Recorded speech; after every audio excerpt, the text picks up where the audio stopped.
distribution to need. And I really applaud the governors that are bringing together their public hospitals with their more private hospitals and their visibility across their state.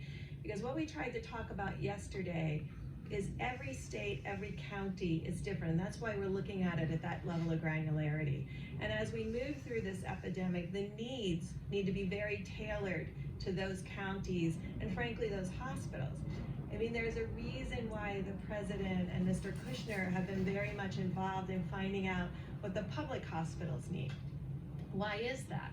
Because the public hospitals sometimes have the weakest supply chain because they're often sometimes not as attractive to private sector distributors, or they may be too busy caring for the needs of patients to be really on top of their order forms and their supply chains. So really listening to the community that's at the front of this fight and getting feedback from those specific communities, no matter where they are, and listening to the frontline healthcare workers, because it's their reality that is important to all of us, whether you're the mayor or the governor or the federal government. And if they're saying they need something, we have to work together to supply that. And so that's what you're seeing with this triangulation.